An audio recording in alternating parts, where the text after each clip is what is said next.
Hey guys, welcome back to another video. In today's video, I will be sharing with you my tips and tricks for diecast photography. Now, this is actually off topic from the normal Tamiya videos I do, which is because I cannot make any as we are in quarantine. And going back to the video, I will share with you my tips and tricks for diecast photography.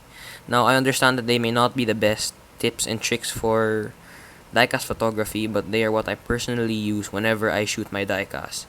And I decided it would be a good time now to share these tips and tricks with you, as a lot of you are in quarantine, stuck at home, and you have access to your diecast, so why not make the most out of the time and shoot them.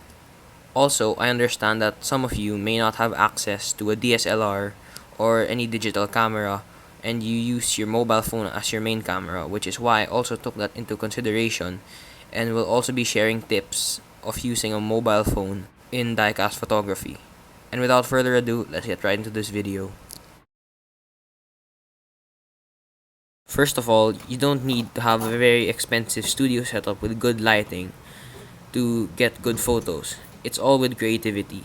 Now, as you can see here, I am using a simple folding chair on top of a folding table, placing the diorama on top of the folding chair. Now, you don't really need to have a diorama, but of course, having a diorama would give it a better effect as it looks more realistic. This specific diorama was made by Speedster. I highly recommend their dioramas as they are very inexpensive for what you get, as the quality is very good and looks very realistic for the price. Now, if you want to get yourself one of these dioramas, I will link in the description their Facebook page.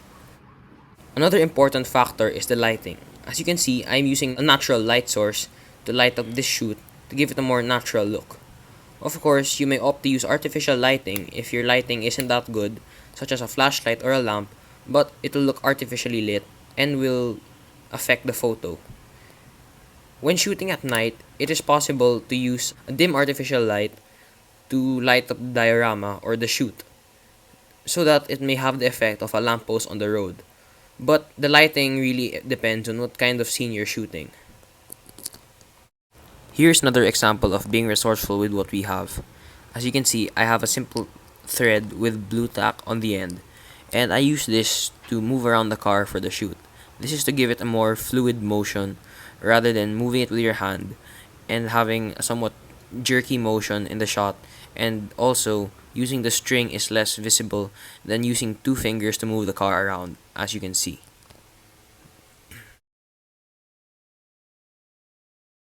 Shooting is really where you get to show off creativity. As you can see, the angle, camera settings, and even lighting all matter. For the angle, this can add more emphasis to the scene that you are shooting by showing different parts of a car and the diorama.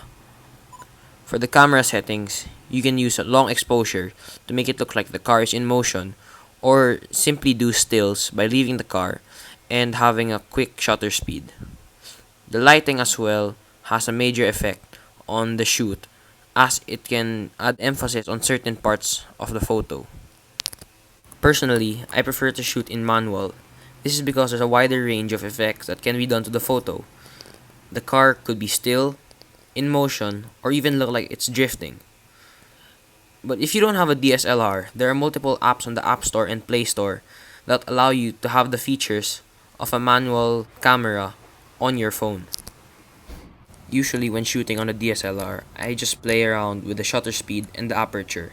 Most of the time, I just leave the ISO at the lowest number, which is 100. Now, the shutter speed determines whether you want a motion or a still shot. And for the aperture, it just depends on the lighting of the shoot. On Android and iOS, there are many free good editing apps such as PixArt, Photoshop Mix, Photoshop Fix, Lightroom, etc. As you can see here, this is PixArt. And PixArt is actually a really good editing app, but the thing is, many people tend to misuse PixArt and over-edit the photos, which is why a lot of people dislike it. But personally, I think PixArt is a good app because it has many different effects that can enhance the photo as long as you know how to utilize each of them. Now, this app right here is called Lightroom, and Lightroom is actually my favorite editing app together with the other Photoshop Fix, Photoshop Mix, etc. as there's a wide range of things you can do in Lightroom. Now, let's say you took a photo and it's too dark and you can't retake that photo. You can always edit it in Lightroom to adjust the exposure. And as you can see with this photo here, I generally just brushed it up with some effects and gave it a cooler temperature sort of look to match the theme. But the thing with editing, it's really somewhat to each his own. As long as you don't overdo the editing and the photo still looks good, and it's really up to you how you want to edit the photo. So that's pretty much it for this video. Hopefully you guys learned something, and also please consider subscribing and leaving a like down below. Thanks for watching and peace.